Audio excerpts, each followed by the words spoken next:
عمران خان صاحب کی آج انشاءاللہ امید ہے کہ ضمانتیں ہو جائیں گی۔ 20 نومبر کو پاکستان سمیت دنیا بھر میں مظاہرے کیے گئے، ایسا کردار پہلی دفعہ دیکھنے کو ملا ہے اور عوام اس قدر چارج تھی عالمی سطح پر، جہاں جہاں 10 ڈاؤننگ اسٹریٹ سب سے نمایاں رہا۔ لیکن پاکستان تحریک انصاف کے جو شہید ہونے والے لوگ ہیں، جو زخمی ہونے والے، ان کی تفصیلات ساری سامنے تو دعویٰ کیا ہے کہ بشرا بیوی کو رہا کرنے کے لیے کوئی تیار نہیں تھا۔ بشرا بیوی صاحبہ اپنے خامد کے بغیر نہیں چلتی ہے، میں جانتا ہوں، اور میں بشرا بیوی صاحب کے ساتھ کھڑا ہوں، میں اعلیٰ اعلان بشرا بیوی کے ساتھ کھڑا ہوں۔ احتجاج کے دوران لاگتوں کا معاملہ سپریم کورٹ کے آئینی بینچ نے از خود نوٹس کی استدعا مسترد کر دے سکتے ہیں۔ عرض کیا تھا جناب چیف جسٹس صاحب جناب امیر صاحب، آپ چیف جسٹس نہیں ہیں، آئینی بینچ کے سربراہ، آپ دیکھ سکتے تھے، از خود نوٹس لے سکتے تھے آپ کی، یعنی اور وہ ثابت کر دیا کہ وہ اسٹیبلشمنٹ کا کھلاڑی اور اسٹیبلشمنٹ کے ساتھ چلنا چاہتے ہیں۔ السلام علیکم، محمد عزت صدیق اپنے پروگرام میس ویوز کے ساتھ حاضر خدمت ہے۔ 27 نومبر 2024 اور بدھ کا دن، آنکھیں اشک بار ہیں، لیکن اس نظام کے ساتھ چلنا بھی ہے اور اپنے مقاصد بھی حاصل کرنا ہے، تو اس لیے پریشان ہونے کی ضرورت نہیں ہے، ابھی کسی پہ الزامات لگانے کی ضرورت نہیں ہے۔ وقت کا تقاضا یہی ہے کہ پاکستان تحریک انصاف کے دھرنے اور احتجاج کے دوران جتنی شہادتیں ہوئی ہیں تحریک انصاف کے کارکنوں اور حکومت وقت کی یلغار، اس کا ایک جوڈیشل کمیشن تشکیل دیا جائے جو ساری چیزیں سامنے لا سکے۔ میں وہ نہیں کہنا چاہتا رات کے اندھیرے میں کیا ہوا، حکومت وقت ڈینائی کر رہی ہے، لیکن پاکستان تحریک انصاف کے جو شہید ہونے والے لوگ ہیں، جو زخمی ہونے والے ہیں، ان کی تفصیلات ساری سامنے۔ تو اس کنٹروورسی کو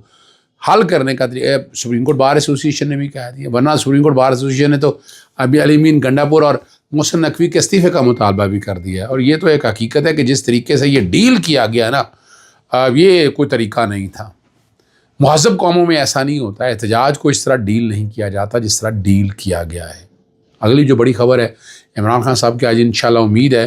ضمانتیں ہو جائیں گی، جس میں پروگرام ریکارڈ کر رہا ہوں، بحث ہو چکی ہے اور جو میڈیا سے گفتگو کی ہے وہ پروگرام کے آخری حصے میں دیکھ لیجئے گا، آپ کو سمجھ آ جائے گا۔ یہ وہ کیس ہے جو 9 مئی میں جو ایویڈنس ہی کوئی نہیں ہے۔ آج تو میں نے کی کہانی ہم سنتے رہے گا عدالت کے اندر، ادھر ادھر کی بات، ایویڈنس کی بات کوئی بھی نہیں کر سکا۔ 5 پروسیکیوٹر تو میرے خیال سے تھے 8 کیسز کے دوران، اور وہاں جو بات ہر چیز سامنے رکھ دی گئی ہے۔ سلمان صفدر صاحب نے ایک ایک چیز سامنے رکھی، پھر عدالت کو بتایا میں نے بھی کہ جناب یہ حالات اور یہ جو کہانیاں وغیرہ سنائی جا رہی ہیں، یہ کہانیاں چھوڑ کے میرٹ کے اوپر بحث کریں، جو میرٹ ہے چلیں اس پہ گفتگو کریں گے۔ اور اگر میں ذرا احتجاجی پس منظر سے میں نواز شریف کی ایک تعریف نہیں کر رہا، لیکن نواز شریف کی بدنیتی بیان کر رہا ہوں میں آپ کے سامنے۔ اگر یہ احتجاجی پس منظر کو ہٹ کر پیچھے دیکھا جائے تو سمجھ تو آ چکا ہوگا کہ نواز شریف کو استعمال ہونے کے باوجود بھی اس نظام میں کیوں دلچسپی نہ تھی۔ اس نے اسٹیبلشمنٹ سے اتنا ہی کام لینا تھا کہ وہ آتا، ترامیم اور مجوزہ نظام کے لیے راہ ہموار کرتا اور پھر چلا جاتا۔ تو نواز شریف نے اپنے مقاصد تو پورے کر لیے، لیکن اس قوم کے ساتھ بڑا ظلم کیا، یعنی اور وہ ثابت کر دیا کہ وہ اسٹیبلشمنٹ کا کھلاڑی اور اسٹیبلشمنٹ کے ساتھ چلنا چاہتا ہے۔ اگر اس ملک کو آگے لے جانا ہوتا تو کبھی ساتھ نہ دیتے، اس ہائبرڈ رجیم کا حصہ ہی نہ بنتے۔ اس ہائبرڈ کا رجیم دے کے اپنے گلے میں توق ڈال لی ہے، اور یہ بجتا رہے گا، اور یہ ڈھول کہہ دیا اگر یہ ڈھول بجتا رہے گا، اور یہ ڈھول ان کے گلے میں پڑنا ہے، یہ گلے میں پڑ چکا ہے، یاد رکھیے گا۔ ایک بڑا اہم معاملہ تھا، پہلے تو میں ذرا جو ہائی کورٹ کی چیزیں میں اس پہ بعد میں بات کروں گا۔ کچھ عام معاملات لگے ہوئے تھے ہائی کورٹ کے سامنے، وہ میں کوشش تو کرتا رہتا ہوں کہ حالات آپ کے سامنے رکھتا رہوں، لیکن 24 نومبر کو پاکستان سمیت دنیا بھر میں مظاہرے کیے گئے، ایسا کردار پہلی دفعہ دیکھنے میں ملا ہے اور عوام اس قدر چارج تھے عالمی سطح پر، جہاں جہاں 10 ڈاؤننگ اسٹریٹ سب سے نمایاں رہا، اور ان لوگوں کے نام جن کا ایک اہم کردار سامنے رکھا وہ میں نے آپ کے سامنے رکھنا ہے۔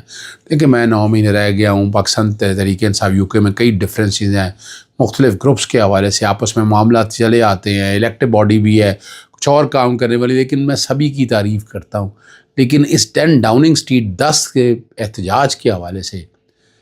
میں صاحبزادہ عامر جہانگیر صاحب کا بہت شکر گزار ہوں۔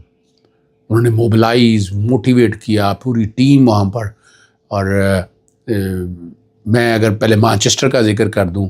آصف بٹ صاحب جو صدر ہیں، ٹھیک ہے نا جی، PTI نارتھ ویسٹ کے، پھر سید سلمان علی شاہ صاحب ہیں، چودھری شاہد انور صاحب ہے، چودھری بابر حسین ہے،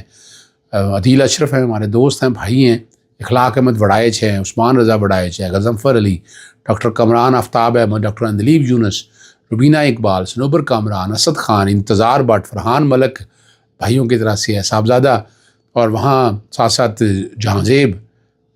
خان جو سینئر وائس پریزیڈنٹ ہیں، اسلم بھٹا صاحب شیفیلڈ سے تعلق ہے ان کا، رانا عمران صاحب کا تعلق خاص طور پر آکسفورڈ سے، بڑا پرجوش انہوں نے کام کیا، یہ حقیقت ہے،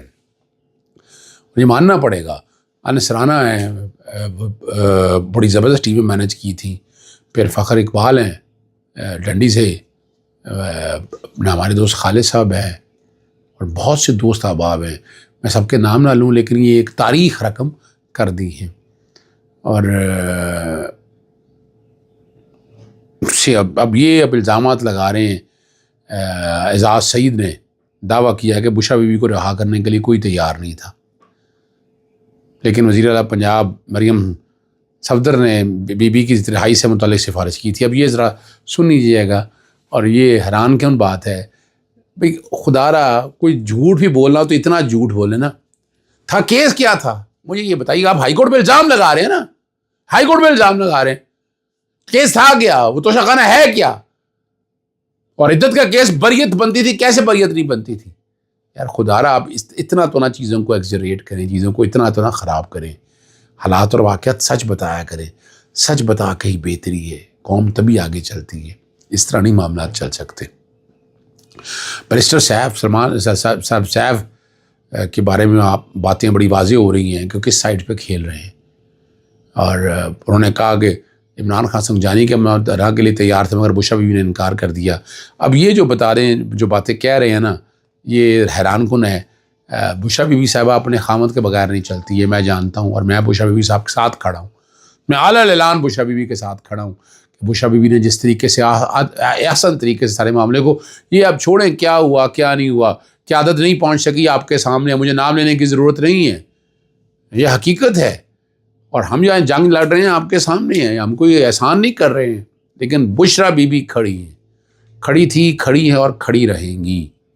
اور سیف کے بارے میں تو یہ بھی ہے، وہ ہائی کورٹ کو بتایا تھا کہ وہ اشتہاری ہیں، مطلوب ہے، اور حکومتی اجازت سے عمران خان کے سے مل کر بھی آئے۔ اب یہ دیکھنا، فیصلہ یہ کرنا ہے کہ یہ کس سائٹ پر کھڑے ہوئے ہیں۔ اور میں نے جو ایک بات کی تھی کہ دیکھیں، احتجاج کے لیے پنجاب میں 144 کا نفاذ، کنٹینر رکھ دیے، خندقیں کھود دی، رینجرز بلا لی، اور ایکسٹرا پولیس بلائی آپ نے۔ پنجاب، اسلام آباد میں احتجاج تھا، پنجاب میں یہ سارا کچھ کیوں کیا؟ اسلام آباد دفعہ 144 کا لکھا ہے، قانون اپنی جگہ پر موجود ہے، پھر دفعہ 144 کا نفاذ کیوں کیا؟ ہے نا، یہ کام ہو سکتا ہے نا۔ پھر اگر لوگ وہاں سے آ رہے تو لوگوں کو فیسیلیٹیٹ کریں، آنے دیتے وہاں تک، اب نہیں آنے دیا۔ تو اس میں میں نے ایک پٹیشن میں نے تیار کی ہے، میں کوشش کروں گا، میں فائل کروں گا کہ جس میں یہ چیزیں ساری سامنے آئیں کہ ونس فار آل کہ یہ طے ہونا چاہیے کہ جلسے جلوس کیسے ہونے ہیں۔ یہ جلسے جلوس اس طرح نہیں روکے جا سکتے آپ، یہ کوئی طریقہ نہیں ہے کہ آپ اس طرح روکے رہیں۔ اور میں تو مطالبہ کر رہا ہوں کہ اس کا جوڈیشل کمیشن بنایا جائے، جو جوڈیشل کمیشن بنا کے ساری چیزیں سامنے لائے، ایک ایک چیز سامنے آنی چاہیے کہ کیا واقعہ ہوا، کس طرح ہوا، اگر کوئی پولیس والے مرے ہیں، ان کی اگر شہادتیں ہوئی ہیں تو وہ بھی سامنے آنی چاہیے نا۔ لیکن پاکستان تحریک انصاف کے کارکنان کے ساتھ جو ظلم اور زیادتی ہو، جو گاڑیاں توڑی ہیں، وہاں جو آس پاس پڑی گاڑیاں توڑی ہیں، وہ سارے ثبوت اویلیبل ہیں، اس کا فورینسک بھی ہونا چاہیے، اور جو شہادتیں ہوئی ہیں ان کا میڈیکلی کا بھی ہونا چاہیے، پوسٹ مارٹم بھی ہونا چاہیے، جو شہادتیں ہوئی ہیں، جو زخمی ہیں ان کا میڈیکل لیگل بھی ہونا چاہیے۔ چلیں، اور احتجاج کے دوران ہلاکتوں کا معاملہ سپریم کورٹ کے آئینی بینچ نے از خود نوٹس کی استدعا مسترد کر دی۔ اور سیاسی باتیں نہ کریں، جو معاملہ ہمارے سامنے نہیں ہے اسے کیسے دے سکتے ہیں؟ حرج کیا تھا جناب چیف جسٹس صاحب، جناب امین صاحب، آپ چیف جسٹس نہیں ہیں، آئینی بینچ کے سربراہ، آپ دیکھ سکتے تھے، از خود نوٹس لے سکتے تھے، آپ نہیں لینا چاہتے، وہ ایک علیحدہ بات ہے۔ چلیں، عمران خان صاحب کی ضمانت پہ جو آج بحث ہوئی وہ سن لیجیے۔ اب کے 9 مئی کے 8 کیسز میں ضمانت کی بعد از گرفتاری کی بحث ہوئی ہے۔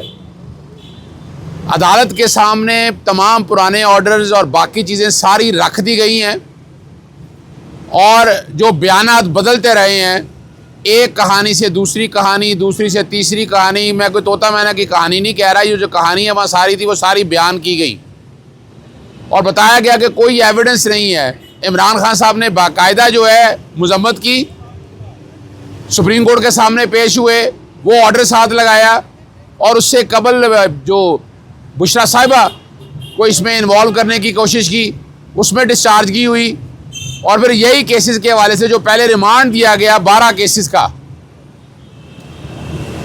اس کو لاہور ہائی کورٹ نے سیٹ اسائیڈ کیا، وہ بھی ذکر آیا، اور آلموسٹ تقریباً ساری چیزیں آ گئی ہیں کہ 1.5 سال ہو گیا ہے۔ اگر گرفتاری مطلوب تھی، اور یہ گرفتاری بھی آپ کو یاد ہوگا عدت کے کیس کے اندر جب یہ معاملہ ختم ہوا اسی دن یہ گرفتاریاں ڈالی گئی تھیں، اس سے پہلے یہ گرفتاریاں نہیں ڈالی گئی تھی۔ پروسیکیوشن نے بڑی بھاری بھرکن ٹیم لا کر کوشش کی، لیکن ادھر ادھر کی باتیں ہوتی رہی، اور مجبوراً ہمیں کہنا پڑا کہ جو آرگومنٹس ہیں وہ کیس کے مطابق کیے جائیں۔ ابھی تک تو کوئی چیز سامنے نہیں آ سکی ہے، اور ہوائی باتیں ہیں ساری۔ امید ہے کہ انشاءاللہ العزیز آج اگر آرڈر جاری ہو گیا تو عمران خان صاحب کی، جو کہ باقی سب میں ہو چکی ہے ضمانتیں، تو اس میں بھی ضمانت انشاءاللہ العزیز بڑی امید ہے کہ اس میں بھی ضمانت آج ہو جائے گی۔ اجازت چاہتا ہوں۔ السلام علیکم، اللہ حافظ، پاکستان زندہ باد۔